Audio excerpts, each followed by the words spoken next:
everything that like I have put away as much as I can, but we recognize that there's implications.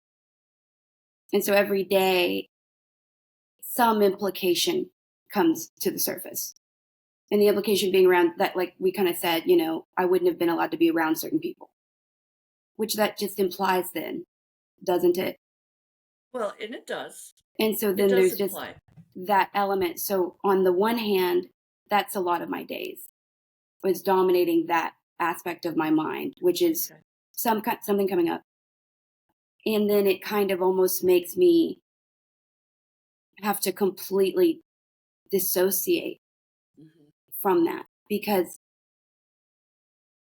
it just is. Like it's a part of my story right now. So Right. then as I try to move forward, I recognize why my energy would feel fractured because there's a part of me that I keep demanding of myself, like, you've got to have hope. Like if you can't be on a website, like a dating app, or you can't go meet people and every question is, are you? No, are you? Are you part of it? Are you part of it? Then I can't live like that. And Okay. so then it goes into almost this like, it probably seems fake or feels a little bit off, but there's almost this like optimism that I have to have faith in. I have to believe in, because if I don't, I feel that just being a thing. You know what I mean? Because it's I don't know how to say this. Like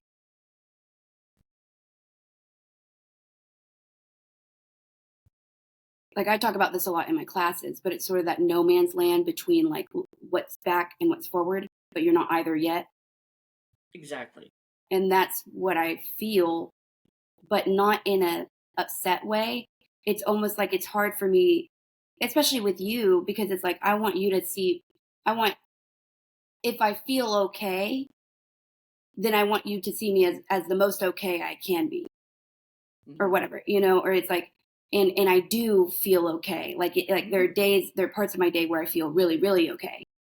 Right.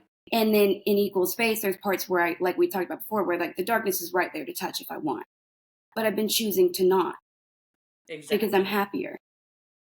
Well, and that's true. And again, it's not that, we don't want you to forget that the darkness ever existed, but to realize that you've moved past the darkness. It's still kind of in the fabric of your life, but it's not what you're currently in. Do you see? It's kind of like when I look at it like the fabric, what I mean is it's kind of if you could equate it to just a vision of that was the jacket you wore at one time, Hmm. but the jacket doesn't get worn now, and the jacket is no longer in your closet.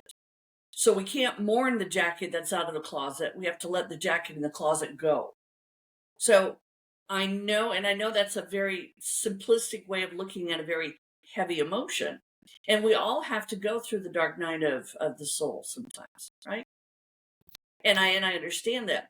The most important thing we gain from that though is a clearing of it.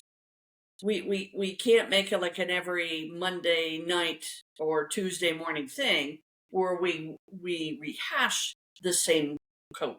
Hmm. But and again, and I want to make sure I'm clear in the way I'm hearing it from my guides and to be helpful and useful. The trauma is always going to be there. The reminder of the coat is always going to be there. Hell, we even have pictures of us in the coat sometimes, right? Hmm. So we have bases to really be comfortable and also very concerned about that emotion, that coat, that overlay that goes to our energy.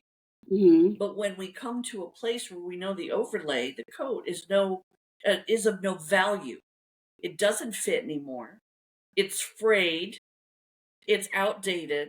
And Hmm. it no longer serves any good. It doesn't keep you warm nor cold. It just serves nothing. Hmm. Then we have to take the coat, not put it in our closet necessarily, but to release it so it's no longer what we see or value in a day. And that's the hardest part because as trauma victims, one of the things that we want to do is to go and hug the coat and cry with the coat and sit in the sofa, eat popcorn with the coat. But the true reality is the coat can go. It's Mm-hmm. not gonna. It's not gonna. It's not gonna wipe away all the memories. It's not gonna erase all the trauma. But it doesn't have to be nurtured in the healing process. Does that make a little bit of sense? It does, and I guess this is the way I've been doing it, and I thought that it was appropriate, but if you're saying it's not, like I'm Well, always going to take your perspective. well, sweetie, But you recognize that you've got to do it the way that works best for you. But when we come to conclusions and finalizations, sometimes we have to double check to make sure we're not doing something that's going to be um, just another form of trauma, another exit from one trauma door to another trauma door. is So that in what other you words, is that what you the, feel that I've done? a little bit. In that you do not think this is a good idea? I don't see where Sterling is right now, Okay. because Sterling is taking on a persona that is unlike, or not unlike, let me rephrase that, that is not common to Sterling. Sterling is more rigid, more taken back, more absent, less front of the view, but more in the back of the view. Does that make sense? It does, More guarded, more reserved. So if that is a true next persona, then welcome it. But I'm not sure it's who you really truly are either.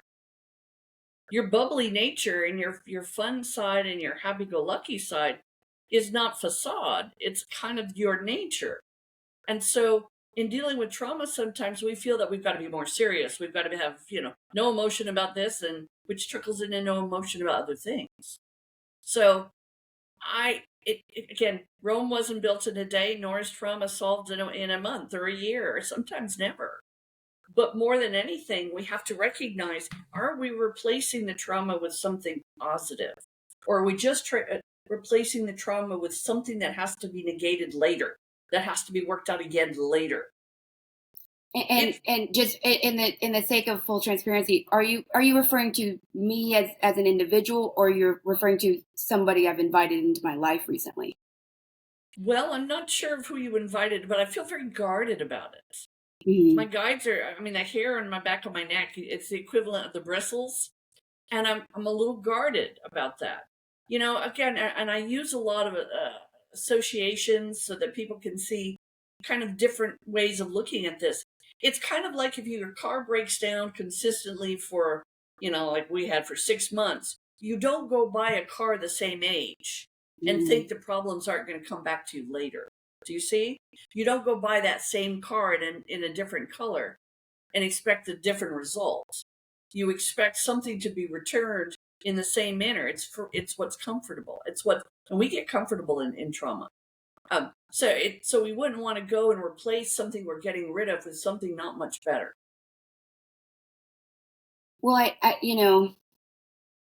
the thing that kills me about that is it's just like, then I've just got to do it alone. Then I just like. No, you don't need to do it alone, but you have to be present when you're doing it.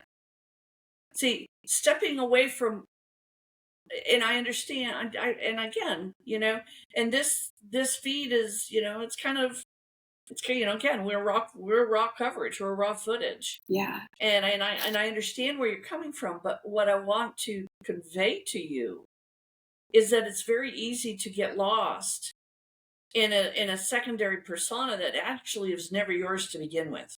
So if I had to go deep and tweak some chords here and make some more tears without intentionally wanting to, Yeah, of course, I would say your energy is getting more distant, more retracted, less available. And sometimes when that happens, we'll end up trying to reinvent ourselves in a way that isn't really complimentary, but no one will be seeing it. Nobody's watching. Do you see? Right. Well, in this connection that I made, the reason I did it was because I was trying to just not be alone, and B, like, I've been so honest and so myself at the exclusion of caring about the opinion of it.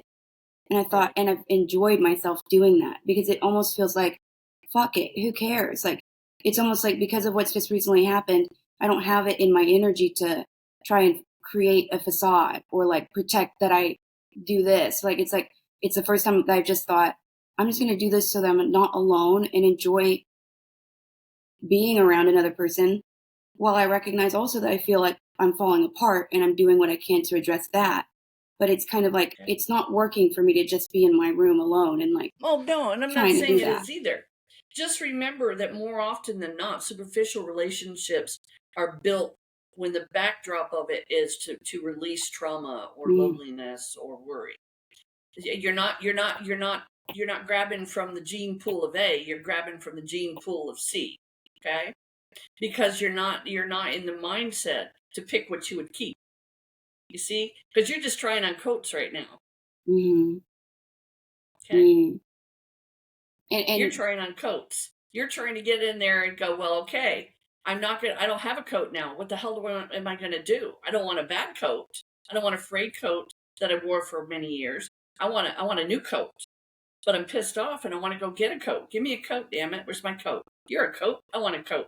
I need a coat. Give me a coat. well, I was And really I'm not, honest about that on the front end too. I was like, we're not in a position to do much else but enjoy each other. and that's okay. That's perfectly okay.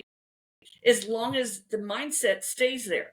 Because in 2 months, when it blows up, because it was there for just for a reason, right? Mm-hmm. Season and reason, just like some of our guides. Yeah. When it's there temporarily, we can't go in hindsight and go, "Damn, another loser," or "Why No. did I do that?"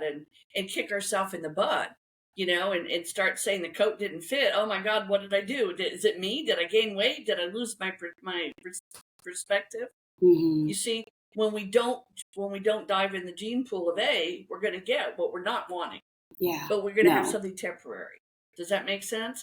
And as long as it's, in other words, go enjoy the buffet, okay? But at some point, recognize you're not a buffet gal. No. Does that make No. sense? And I'm not picking on anyone who loves buffets. Really, I don't want to hear about that later No, I in love life. buffets too. Okay, I don't care. I didn't get this size for not liking buffets. So, so my point being, um, there's trauma that's not erased yet. But I'm going to tell you, there is nobody, and I say this sounds really ugly, but please know where I'm coming from.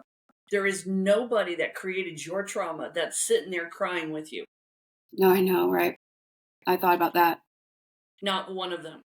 And that's ripping the Band-Aid off, and I get that. But realistically, if they were sorry, you would have already heard from them, Oh yeah. right? I mean, and the crying has not really been. It's more just about like like the memory, like the fact that I've read all my life about the darkness around red shoes and why they're so dark and all the reasons for it. And then I'm going through these photos and I'm always in these glittering red shoes that are from like in every photo. Or, you know, I was always having to wear shirts that had this giant butterflies on them. And so then as these memories come back, you're just kind of sitting there thinking, this is and like, or I couldn't figure out, all around my house, everywhere were these roosters. Well, I didn't realize that, but that's a huge calling card in pedophilia. So it's just all it now. It's like I feel, and I'm like looking to talk to somebody. Like I need to, because I'm not doing great. It's not going awesome. It's not going terribly, and I'm not doing anything overly destructive, at least the way I usually do. But I just feel like I'm really fighting the feeling of being haunted, because it's not that I'm dancing with the ones that I feel I've mastered, which is how I feel about the family itself. It's that I feel like I got what I did know taken from me, because now none of it can be pretty or okay.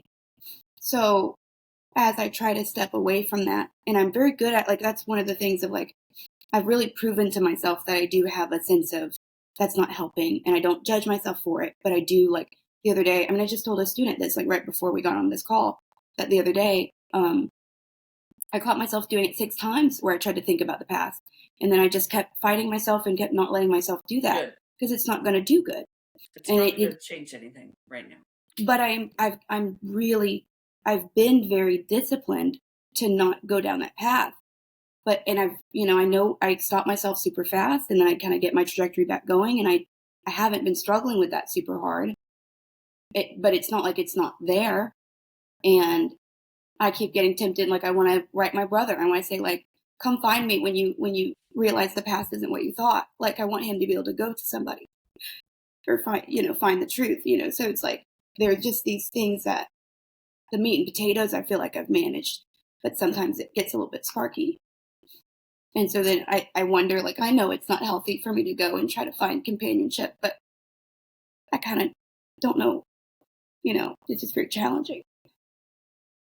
It is, my dear, and I really and I love you to pieces, and I understand that. But remember, not being alone doesn't always mean finding a man either. No, I know. And I joined a run club. I'm doing like, and that's been amazing too. It's like every Saturday, Sunday, I go to like Grapevine and I run with them. And then I sit with them and drink coffee and like we chat, like, and then everyone just kind of disperses. And I'm seeking community. Like I've kind of been thinking about going to church, not because of that but that everybody there is also seeking to like be kind to each other for the most part. Right. So it's is that why you don't reach out anymore? I don't know. I don't want to be like on anybody. Like I feel like this is so messy and it's so dark. And I don't know how to just bring it up to people or just feels like it's so weird. So if I just hit you up randomly and I'm like, it's like you could be in the middle of a day and then this is the darkest thing that anybody could discuss. We're all in the middle of a day, right? That's not going to change anything. If you need me, you need me.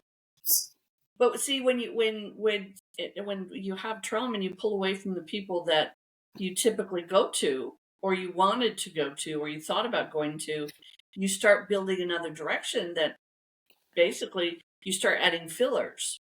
And if the fillers are not real healthy fillers, now I know running sounds amazing.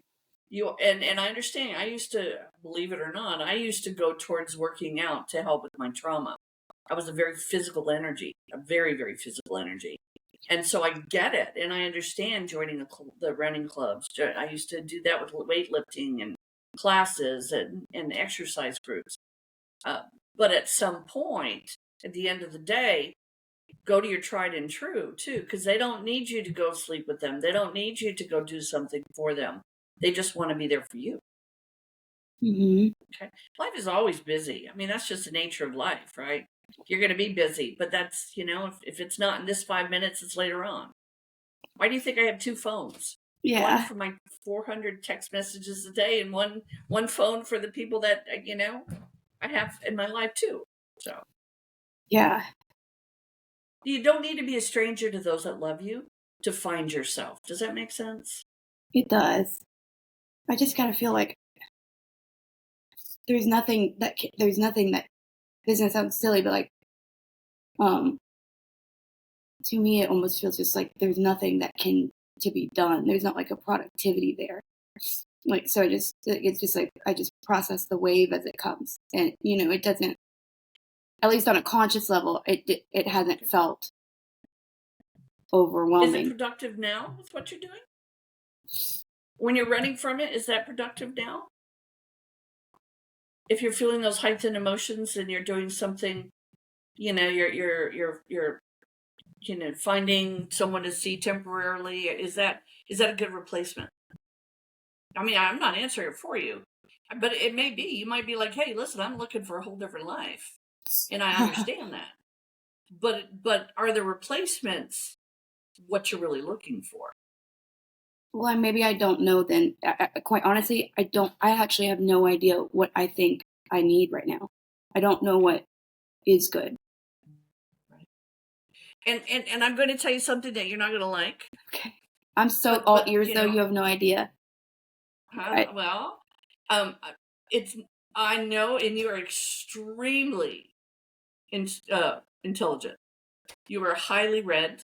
You are very analytical. Also, you're the right brain too, because you're creative and you're intuitive. But I would really like to put in my 2 cents. Please stop scouring the internet for causations of why you wore red shoes and why you wore butterflies and why. Because what that does is dig the hole bigger. Well, I'm not seeking you had it. a problem. like that the problem is like I promise you when I say I've stopped touching it in the physical world. So when I really mean this when I say like I meant it when I said August, I'm not looking at anything. And so all that what I've promised myself is whatever comes up, the guides are allowing to come up. And I promise myself that if I want to cry, I will allow tears, but then after I allow like very few tears, just to allow myself to not shut it down coldly. So I get a little bit whimpery, I get a little bit teary, and then I let myself feel that, and then I move it through because if I go further, then I'm stuck there. But I promised myself, like, as those details where it's like, I remember that. And then I just told my guides, like, just bring me what you want me to eat on, and I will. And then if I stop being able to eat those bites, help me reduce them. Like, but I just said, like, I don't have control of this processing because I don't trust, I don't have a knowingness to how. So those little details, it's like, they are everywhere. But then, like, like an example, like I was just watching TV. I was doing nothing but watching TV. And I remembered out of nowhere, we grew angel trumpets.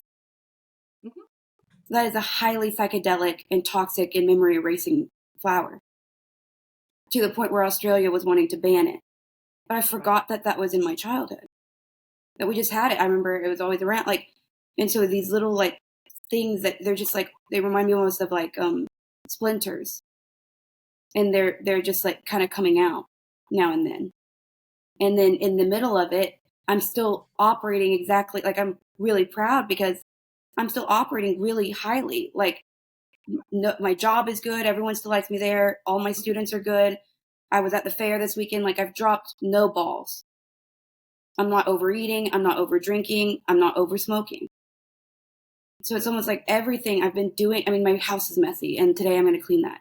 But it's like, if I looked at my life and the bomb that I have just accidentally dropped on myself, that has eviscerated every single, aspect. For me to be doing as well as I am, I think is a win. Absolutely. And you're right. And I'm not telling you it's not. That's obviously not what we're here for. But just keep it in check. Because those that don't deserve the power during trauma get a whole lot of it. Okay? So just be mindful that at some point letting go is cutting their tethers from you and Mm-hmm. letting them do their own thing. And it's not up to me, it's up to you and your higher self and your guides and what you need if you want to reconnect with your brother. But again, the street goes both ways, right? He could have reached out to you a million times. And speculatively, we recognize he's probably no better off than they are, okay? Or no, his mind is not as clear as one would hope for.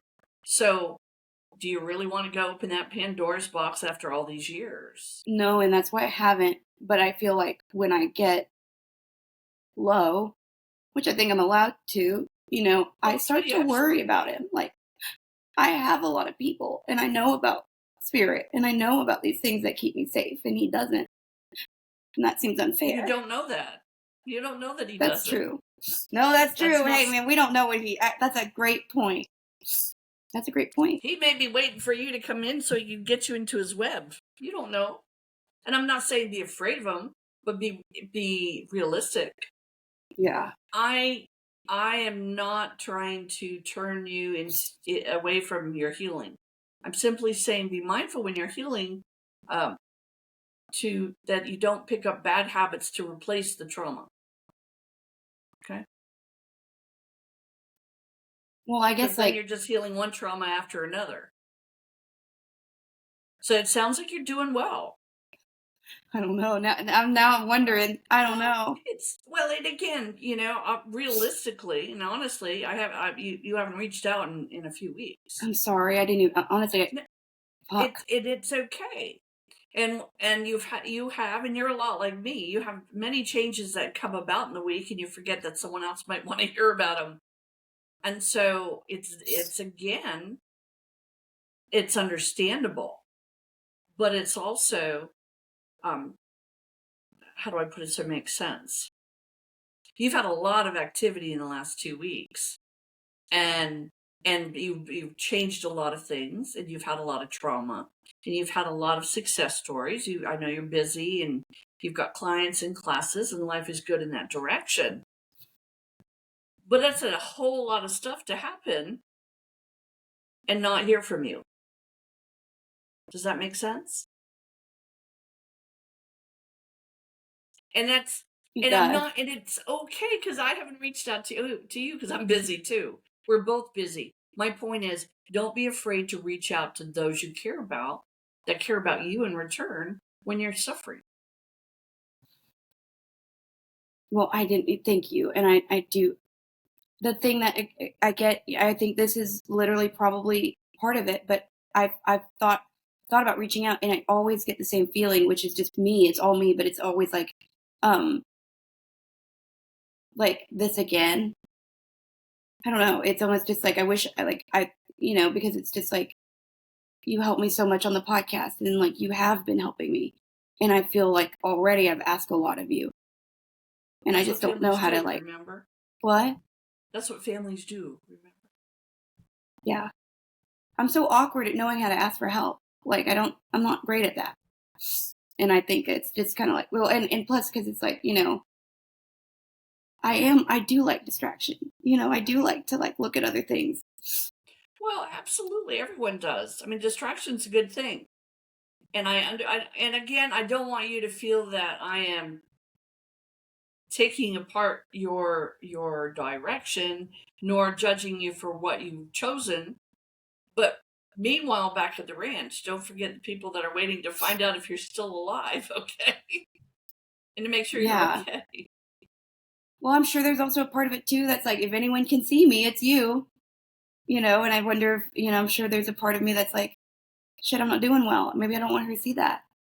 But the irony is I'm not doing anything bad. Like that's it. That I'm not doing a good thing. Yeah, I'm there's nothing negative that I'm afraid of you seeing. It's more just like, if I'm trying to act happy to every single other person in my life and I'm not, you're the only, like, there's a reason I'm trying to act that way, I'm sure. And it's like, I'm sure that's part of it too. And so I'm sorry.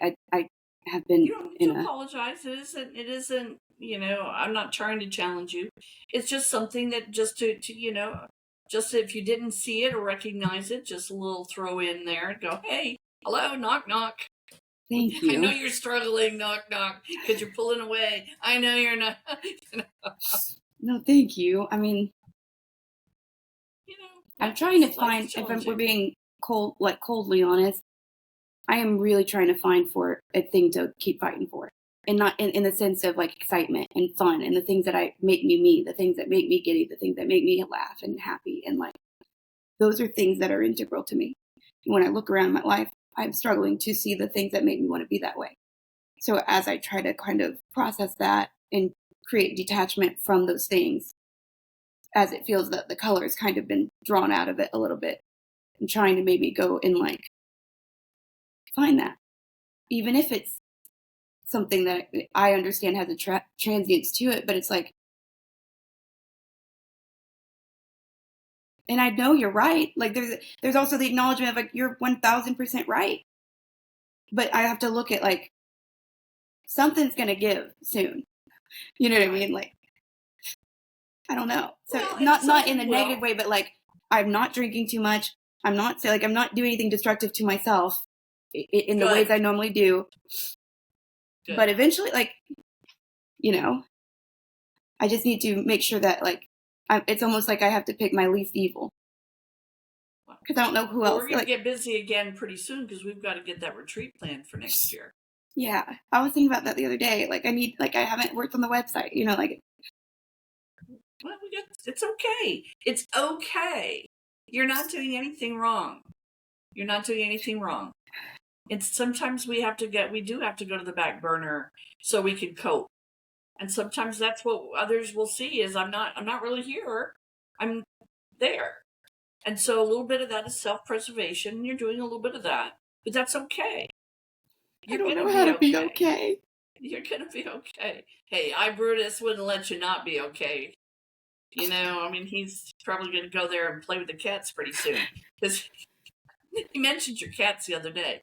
He said, I've not met them. And I'm like, you were with me when we went over. They've been so good. They're good, sweet pies. You're going to be okay. Because you know the good thing is that even when we have darkness, we have light later, right? Sometimes we just have to call it, these weeks for you have been a long night. And you're coming into the daylight again. Okay. Yeah. And also, not to change subjects, but we're going to have to get Derek on a podcast. I am so excited at the thought of that. I really would love that. Yeah. And I think he'd like it. Oh, I feel he would too. I feel it would be fun for him. So we'll try to orchestrate that. However it's going to look, I don't know yet. He'll be here Wednesday afternoon, and he leaves like 5 a.m. Tuesday. So Monday he'll be done by afternoon. Well, but some place between Wednesday and we'll have dinner Thursday. Perfect. Thursday is Brian is cooking all sorts of barbecue. Yay! So we'll be able to pick his brain. Doug and Miranda are coming. It'll be a big group. But yes, don't be shy. I won't. If I have to come pick you up, let me know. And for me to say that, as much as I hate to drive I over love there, you know that, right? Okay, so it is. I would never. I was never going to bail on that, but if it crossed my mind 100 times, only because I know that I know. I'm trying. It's okay. It's okay. Sometimes it just bees the way bees, right? Yeah. And I think we're gonna be okay. We're gonna be okay. Thank you. Rough times usually do eventually end. So just be optimistic with that. And I'm glad that you're taking good care of your health with the exercise. Again, remember, you do have, you're kind of doing what I did. Okay. So I want to say something to you about that. When I was your age, I feel like I should have a cane. When I was your age, I worked out. I was doing all sorts of things. I was pushing my body to the limits. And at 62 now, I need back surgery. I need hip surgery. I had shoulder replacement. Now, I'm not saying if you do this, it will equate to that. I'm simply saying when you push your body too hard, you need to recover. Yeah. So make sure in the interim, because I know your back was bothering you, don't push the envelope. Yeah. When your back's bothering you, don't make it your 10K. Okay. Yeah. Be good with your body, and take that even the other step, which is that means more massages. That means whirlpools. So all that helps. So just be mindful of that, because I did that, and I know I did that, and I look back now and go, yeah, that's great. I'm glad I had such fun, because now I might as well get a key. Well, I think it just it's. We were going to talk about mirrors at one point on the podcast, and there's an understanding, and I wish that to explain, and this is selfish, and like if someone sees this, they see it, but it's right now I don't know who or what I am or what I'm doing. I know, but I also don't know, and I'm trying to rectify that slowly and kindly and cautiously. In the interim of that, it has always benefited me to have a mirror when I'm at my worst. And I'm sure that my past exhibits that, and that there are bruises from that. But also, if you need an image and you see a fat old woman on the other side of that mirror, say hello. No, it's me. Hello, it's me. No. Well, and it's like the reason I was so honest about what I'm not bringing to the table is because there is some fun to that, to share life with and be like, I did this today. And I did this today. And it's like, unfortunately, right before this happened, I didn't lose, but I removed all of my friends. And it's one of those things where, man, it's just like, I almost feel belligerent a little bit of like, and not at you, but just of myself and of the requirements I try to hold to myself, but then of the reality of what it is. And there's a part of me that's just like, I keep saying this and I mean it because I mean this so much, but it's like, if this breaks me and if I am unable to, whatever the kid, all I want to do is just like commit severe arson in the houses that I'm aware of where they are, and then just go to jail. And there's that belligerence of like, we're not doing that. No, but the fact that thought, it's representing something in my energy that just says, there's a part of me that's very much holding on to what I believe is right. Yes. And a very petulant side of me that's saying, what the fuck, why would I even keep trying to do the thing that's right? And I don't live in that space, but I recognize like that then I'm battling that too. So and I know this is like pity me, like I know that I kind of am marinating on some victimhood, I'm sure, but it's like every fucking where I turn to try and keep it together, it's like it's the wrong answer somewhere. And then the only answer seems to be that like I just heal in time, but like I'm in a very isolated situation, and it's one of those situations where I don't know, it just feels unfair that way too. The hardest thing about healing is that it's best to do the healing when you're not looking for a relationship.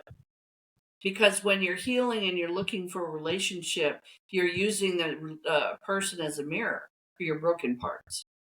And the problem becomes is you find someone who's incompatible with who you really are when you're having a good day, not when you're having a bad day. The worst time to find true love is when you are not in a good position in your day-to-day. Mm-hmm. And I tell people that all the time. They're like, if I could just find a man. And I'm like, no.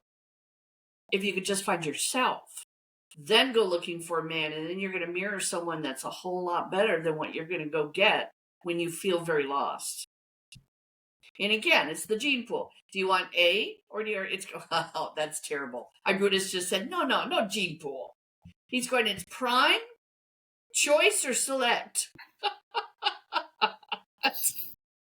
Now I'm a little taken back.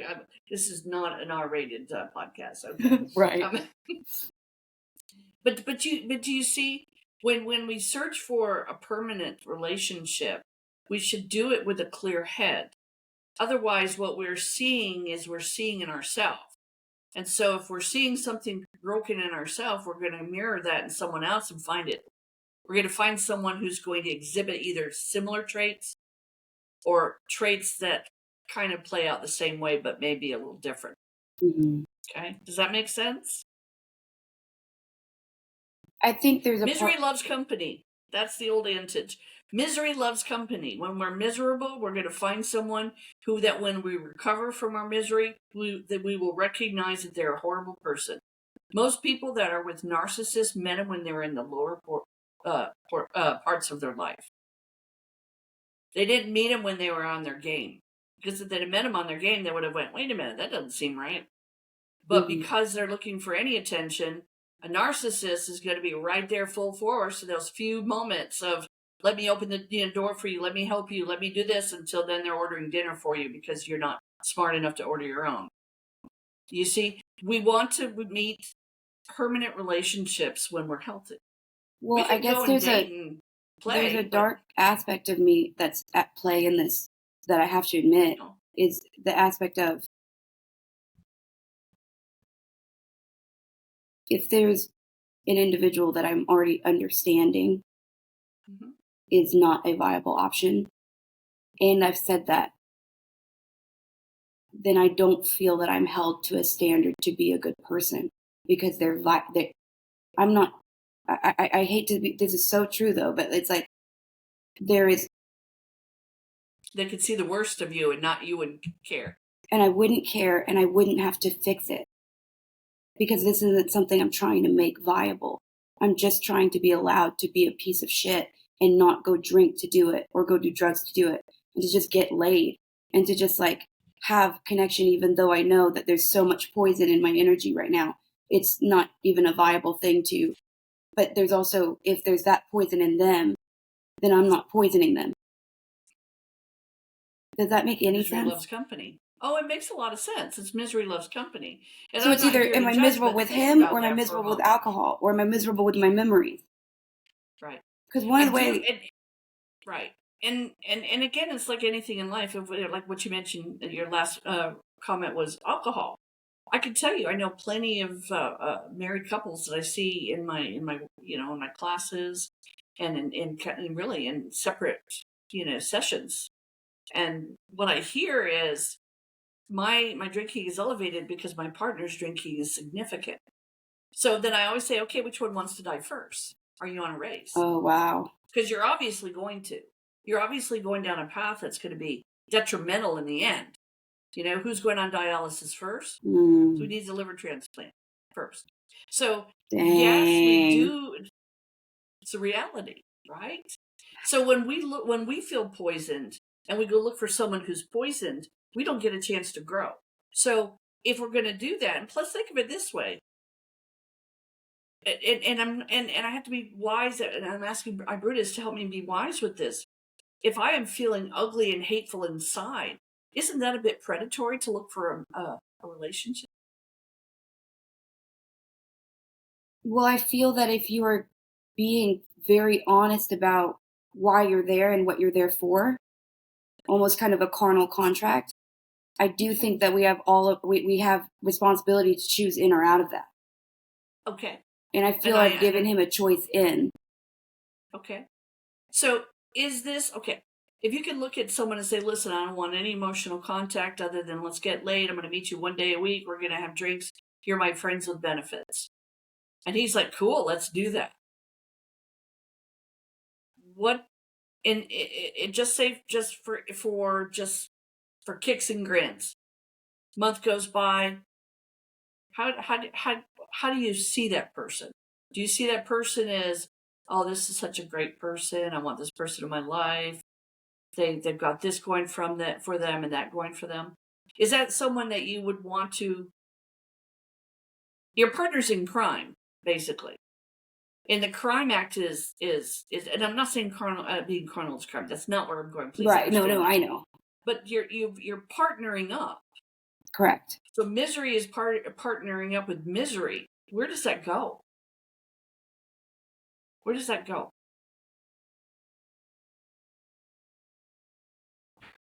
Does it have any good game, right? It's just like Bonnie and Clyde. They're two birds of a feather. They were both in traumatic states of mind. So they go and they didn't give a shit about anything because who cares? They were both feeding off each other's dark side of the soul. And so they were both feeding on it. So then nothing mattered. They didn't have a personal life anymore because they melded into the same negative thought process, which was who gives a shit. Well, is there no version, and I don't know the answer to this, but in my most romanticized, optimistic, but also accepting the dark version in my head, the thought is like, I feel very alone on an intimacy level, on these levels. I recognize that he feels the same way. I don't know that relief is not nothing. I'm not saying it's a path to a great outcome. No. But I'm not sure being alone is a bad or is a good outcome. And I'm not judging it. I really am not. I mean, I'm far more hopefully advanced than to judge that. But I also know that's what prostitution is. Okay. I mean, quite honestly, it's non-paid prostitution. That's all that is. Okay. And that's okay. Don't get me wrong. I'm not judging you or judging anybody who does that. But I'm simply saying, let's call it what it is. That's what it is. It's unpaid prostitution. And if that's okay, then have at it. Be careful.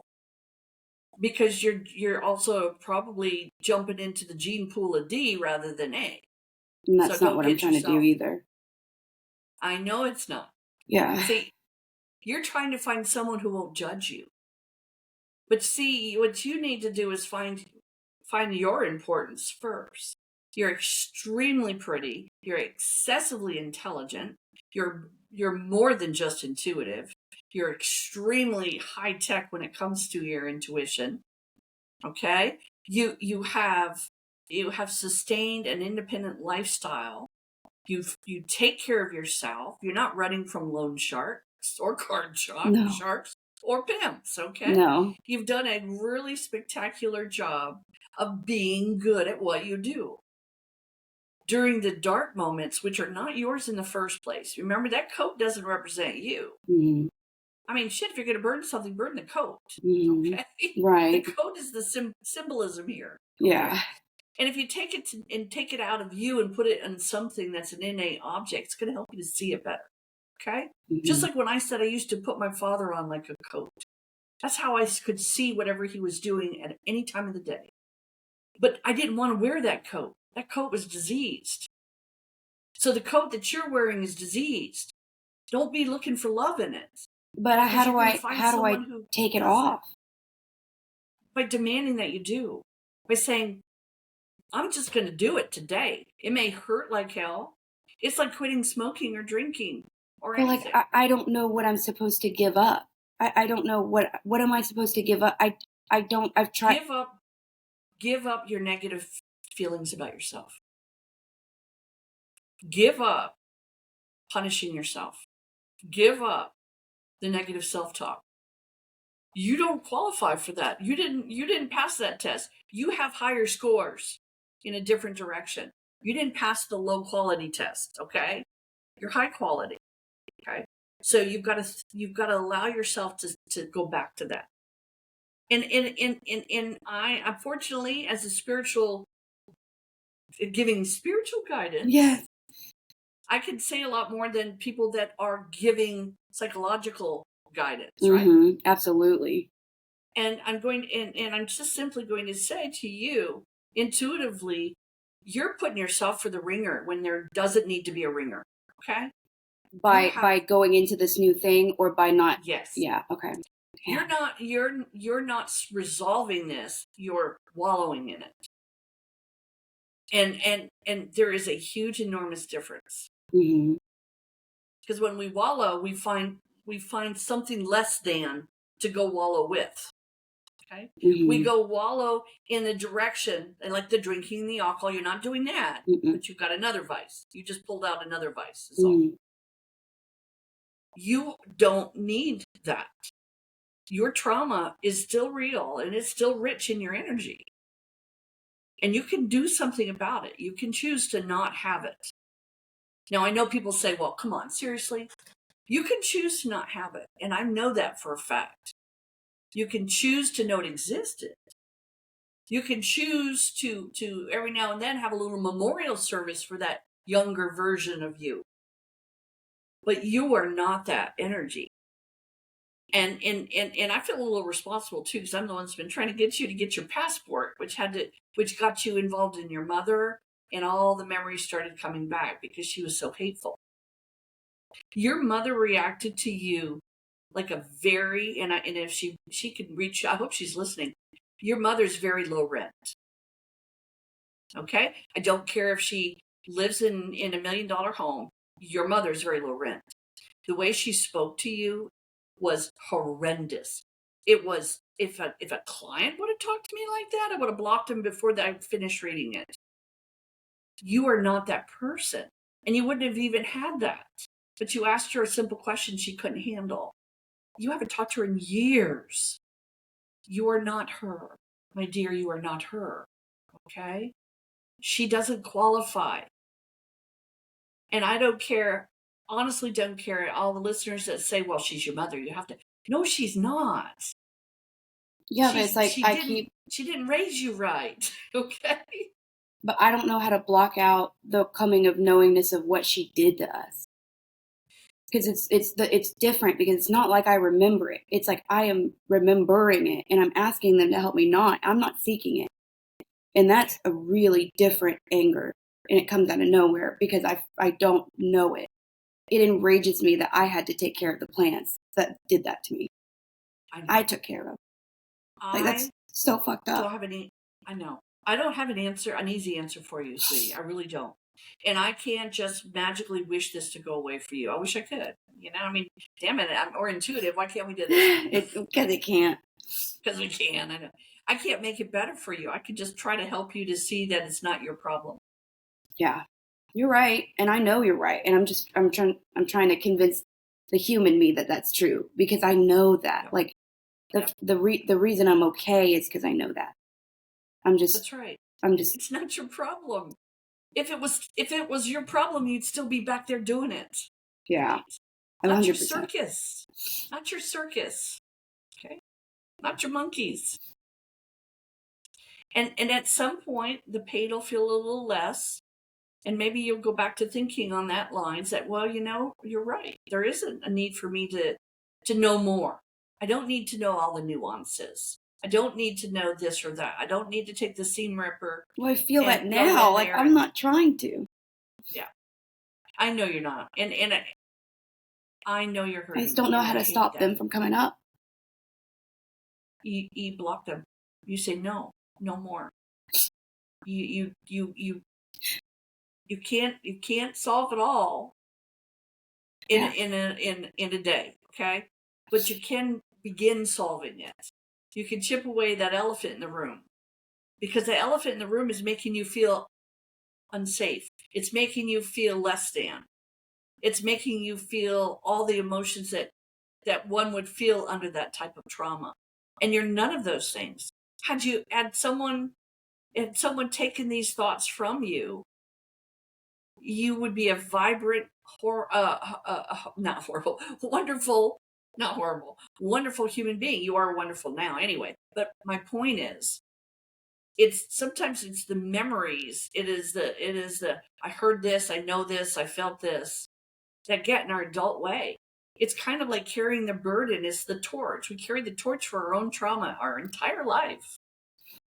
And I just think it's just not worth carrying. Well, I mean, yeah, and I agree. And I'm doing what I really feel strongly about the fact that, like, I've been so disciplined about not letting myself stay there.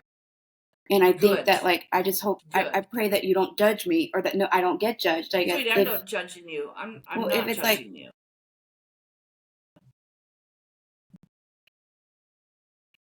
If I entertain a train wreck, that train wreck's in 2 months, at least it's 2 months where I got to do something fun that was maybe distracting from something that's really scary.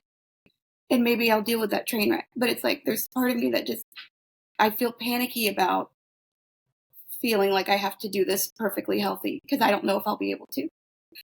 You don't have to do it perfectly healthy. Okay? You don't. And you have to do it the way you need to. But I also would prefer that you find a different analogy than a train wreck. I know. Because that implies a lot of pretty, what's the word for it? Severe thoughts. And I don't feel that those type of thoughts need to be unaddressed if you continue to feel that way. Okay. Well, no, you were saying kind of like about, you were saying like if 2 months the thing that I'm doing blows up, and I was like, if it doesn't, it does. You know what I mean? That's what I meant. Nothing crazy macabre. But just like, there's almost just a desire to externalize my life for a minute, because I can't be inside of here all the time. It's not working. You must do what you must do, but at the end of the day, bring back Sterling. Okay. Because Sterling is a pretty damn good girl. She does a lot of work. She has a good life in a lot of ways, right? Yeah. Yeah. I love you so much. I'm sorry. Like, see, now I feel bad again. I feel like all we've done is just address this again. Like, I'm sorry. That's okay. Hey, I do want to give a shout out. We've got a lot of viewers that I've been talking to lately, and I'm very excited to have them. Thank you all. Dana, I can't wait to see you this week. Dana's been following our podcast.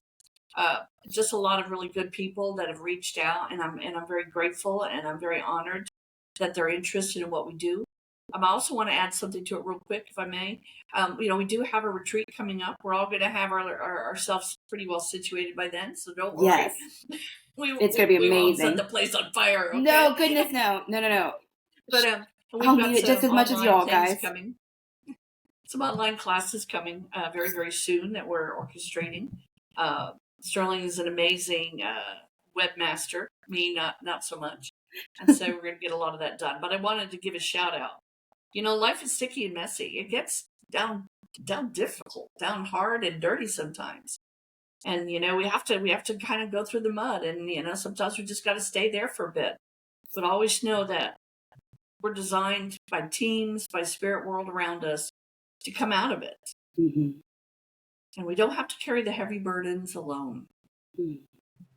Okay. I love you so much, and I'm going to figure this out. I don't have a choice. Don't be a stranger. Yeah. And I know part of it's me too. I'm busy all the time, so it's not like I'm going, hey girl, what you doing? Because I'm not. But the busier I got, the more I knew that you were not around. And I started worrying that you were not around. And then I was like, okay, I even told Brian, I said, something's wrong. I need to reach out. And so I was like, well, this was yesterday. And I said, okay, well, fine. So it's just been a struggle. It's been not great, but it's also not bad.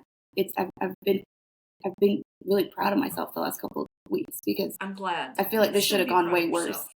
And anytime you want me to go talk to your mom, I'll be happy to. You know, I don't have a problem with that.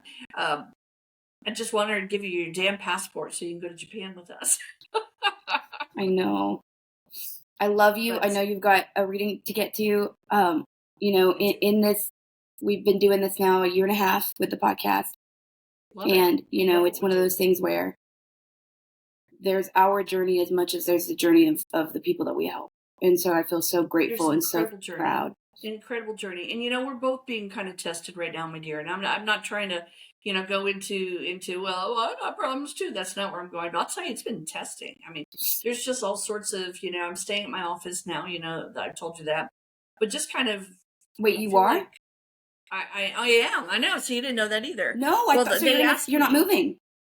Well, not yet. I will eventually. I want to. I mean, I'm looking at space that's bigger because I need a group room and I need a room big enough for you and Taylor to be able to come in and, you know, do things too if you want.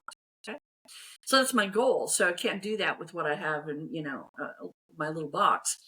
But I'm staying there. They asked me to stay. They actually, it was kind of bizarre. They read the thing outside my door, and then they actually went and did some research on me on the internet. I thought, great. I guess I'm moving out now, right? No. And the guy said he's the accounting manager for that company, and he said, you know, I need to tell you, I really like you. Oh, wow. I'm drawn to you for what you do for people. He said, so we're going to do a month to month. I've talked to the owner of the building. We're going to do a month to month. We'll give you a 30-day notice when it gets closer. And yes, we may end up doing only an IT here, but you can stay and I'll give you a 30-day notice. And that way you have time to find more space later. But wow. We want you I just had a feeling that they weren't the one forcing you out. Well, and you know, I say every day, I say, good morning, beautiful center, and good morning, beautiful office. So I'm kind of one with the building. I wish I could wrap my arms around it and just take it, but it's too expensive for the whole thing. But it's so far so good. But a lot of the clients are, you know, scattered like stray cats right now because no one knows where I am, and I don't even know where I am half the time. So we'll see. We're just trying to find ourselves in the most literal or metaphysical way. But we're going to get there, right? We're going to get there because that's what we do, right? We live the best life we can, as best as we can, and we move on. And that's the beauty of choice and the beauty of being imperfect humans. Doing our best, man. Oh my gosh. Doing our best. I love you. Doing our best, I'll tell you. Doing our best. I cannot wait to see you Thursday. We'll figure out. I'll text you whenever I'm done with I'll text you tonight, and maybe we can figure out. Not this Thursday. It's the week of the 16th. Yes. Okay. And we'll sort that out. We'll sort through a few things. Okay. I love you. Okay. I'll talk to you soon. I love you. Thank you so much. Sorry, I was so not. I felt like I was a little. I didn't mean to be. I just got scared. I was like, I felt like somebody. I'm just gonna cap this off. I just want to say, like, I responded as though you were taking something from me, like saying I couldn't do something and I got panicky. And I'm sorry. I just don't know what I'm doing right now. And I'm sorry if it was presented that way, but I wanted to tweak you a little bit. I wanted to get you out of your headspace. I love you so much. Thank you so much. I love you too. We're going to do it. I love you. Take care. You got it. You too. Bye, sweetie. I love you. I'm sorry.